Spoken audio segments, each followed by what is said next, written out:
For your elimination challenge, you'll work in teams to create a seafood feast that you'll cook and serve at Cabrillo Beach in San Pedro. We want to see what you can do when you only have the bare necessities. So for this challenge, fire is your only source of heat. You're not going to have access at all to electricity, no appliances, just your knives and your talent. So Red Team, you remember I said you'd have an advantage? Yeah. Each of you will now become your own team captain, and will get to choose who you will work with in 5 teams of 3 to create 3 cohesive dishes served family style. So choose wisely. Show us why you have what it takes to win the title, Top Chef. Speaking of that title, the winner of this season will win the largest cash prize ever in the history of Top Chef. $250,000 furnished by San Pellegrino. All right, guys. How do you feel about citrus? We need to be thoughtful about having a progressive menu. I think so, too. I want to do this sea urchin crudo, but if we all do it all the way through, that's Yeah. I was thinking about doing a flatbread. well, that's fine. Clam fillet pizza. You can make a clam sauce, a clam pizza, clam pie with your sea urchin on it. Yeah, do it. Does that sound fun? You want to nail it? Even though I was team captain, Malarkey definitely takes the lead. Keep going, keep going. What's your approach? I was thinking grilled seasoned halibut and uni miso butter coconut sauce. Can you do some sort of like a slaw or something under that? It's gonna be vibrant and alive and beautiful. I had my eye on the swordfish. Swordfish? Okay. And it's great for the grill. I was thinking a Viet Cajun tomato-based seafood stew, and I can do shrimp. I definitely want to do mussels. Well, I was thinking about doing like a smoked cream, like taking some of the embers from the f***ing wood and throw them in there. You're working on a raw dish, right? Ceviche? Yep. So you have citrus. I have citrus. Okay. There's gonna be orange juice in this guy. We want to keep things end of summer, very bright. I'm thinking charred scallop ceviche. I'll grab the scallops. I'll grab the shrimp, stable, and noni, yeah? Maybe 15 scallops will be good for me. You got long arms, too. You're just like... Brian, how you doing back there? Perfect. Oh, Boy Scout. Okay, fire's rolling. Just to get some cold building on one side so get some heat. We're gonna be sharing a wood grill. You go in the center because I know you need that hot Yeah, now. just so I can get it going. It's a tight space, it's a very small fire. It's gonna be a challenge. Because I'd love some stupid hot fuego. Oh yeah, look at that. That looks great. Yeah, that's gonna be dope. Don't know what I'm looking at, but I love it. If you want your super ridiculously hot fire, you're good to go here. All right. I'm gonna do a like a braised swordfish kind of dish, a little spicy. Swordfish would be a great dish to treat like a meat protein. It's gonna stand out because of how bold it is. Jen, look at this real fast and give me your opinion. That looks really nice to me. It depends on how you're cooking it, because I don't want it to dry out on you. Let's just see. Fire's looking good. Is it raging? Yeah. So guys, I'm gonna do a Chesapeake bowl with prawns. Lisa, what do you got going on? Scallop and shrimp ceviche. Ryan, what you got going over there? Well, I'm starting to break down my sable fish, make a broth with the bones, and then fresh corn grits. Angela, how you doing on those oysters? Ah, shucks. Dad jokes. Hello. I think always on a team challenge, you can tell through the food and the menu if folks didn't get along when they were cooking. I do, right? Happy cooks, happy food. I love how zen we are. I know. Got a little bit of sesame in here, going for a flatbread. I'm going to break down my spot prawns, and I can start shucking clams for you too. You know, this being the first elimination challenge, I just really want to show that I can come back. I am excited to have seafood and open fire cooking. And I'm just going to cook the bottom just as tender as possible, directly on the grate. Is my fan even doing anything? Yeah, you got to get in there with some big ones. Okay, I was like, am I just not strong? Do whatever you have to do in order for the fire to breathe. Am I suffocating it? Yeah. Sorry. 16 minutes? Dude, those shrimp look sexy. Those look great. I think we're looking good. I'm going right on there. I want to get those grill marks, that char. I need to oil this grill up. Can you help me? Yeah. Need them hotter, need it hotter. This is an unseasoned grill. Rub the grill with the oil, rub the grill with the oil. Don't, it's gonna burn if you do that, don't do that. Okay, not good. Sorry. As long as I got the flavor, that's like... You got flavor. Think about how we might have to cover those up a little bit. Melissa, tell us, what did you guys do today? Today, our team made a modern Californian Asian-inspired meal. Nice. I made grilled swordfish with a hot and sour sauce, fennel prawns, and ember-grilled radicchio, and charred Fresno chilies. Karen? I made grilled scallops with gingered plums, nok cham, and Napa cabbage slaw. Angelo? I have a West Coast oyster. So I took oysters and put them into a smoked rice porridge. Thank you so much. Thank you. Thank you. Very good start. Yeah. Karen did a beautiful job on her scallop. I loved how bright the other flavors were without weighing down and losing the scallop.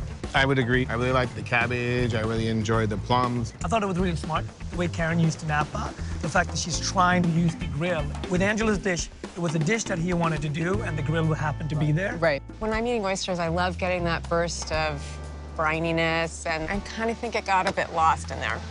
The texture was a bit like baby food, you know, there was no definition in it. Tell us about your menu. It is an Asian-inspired California coastal cuisine.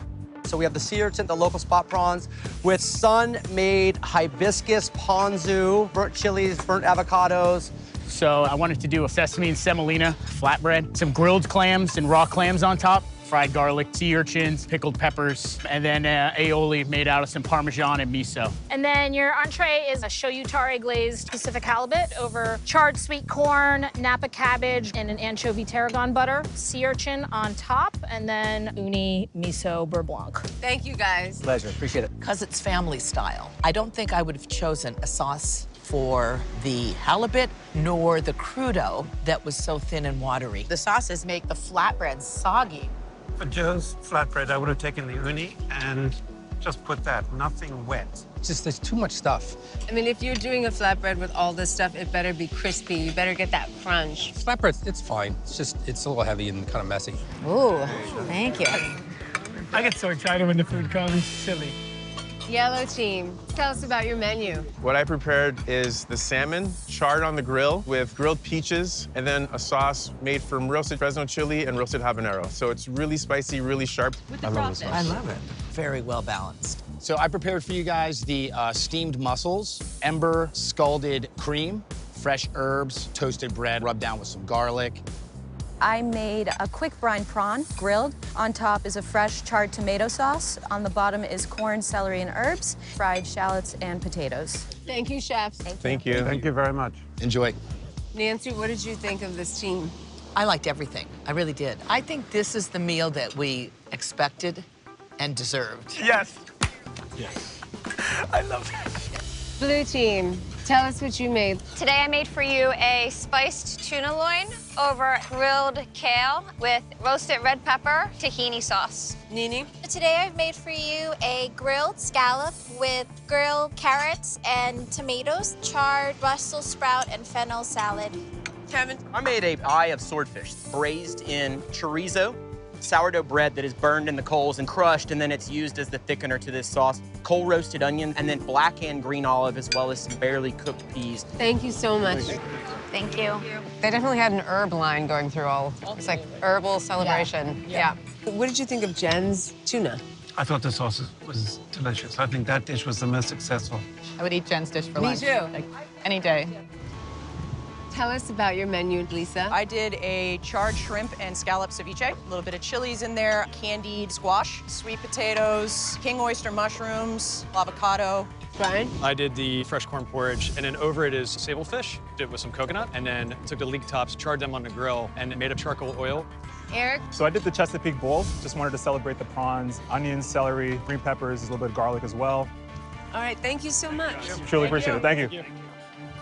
Good job, guys. Good job. Each of the dishes was technically prepared flawlessly. I thought the sauce was really nice and fun to eat. Like you want to dip it up with bread. To me, Eric's dish had the best flavor. Most of the food was really delicious. There was a couple of flaws here and there, but if you guys are gonna cook this way, we're in for a tasty season. We had some amazing dishes today, but there was one team that stood out, and that team is the yellow team. All right. Hey, good job, guys. I'm so glad I picked you guys. The rest of you, please step to the side. Oh, man. Stephanie, you seem surprised. Always. Overall, you guys gave us the best 3 dishes combined. Jamie, I think the mussel dish, the sauce was really, really good. The one negative, when you cook mussels and then you take broth away from the mussels, then they sit there, they dry. Yeah. Stephanie, I loved your dish. I thought that the shrimp were cooked beautifully, lots of charred corn. It all made sense together. I'm so glad you liked it. It was one of the best things I had all day. Gregory's dish, I thought the flavors were just really, really bold. I mean, more importantly, the salmon was perfectly cooked as it could possibly be. Hey, chef. You said peaches, and I went, peaches with salmon? Yeah, the peaches were lightly rubbed with a little bit of curry paste and a little olive oil, and that was it.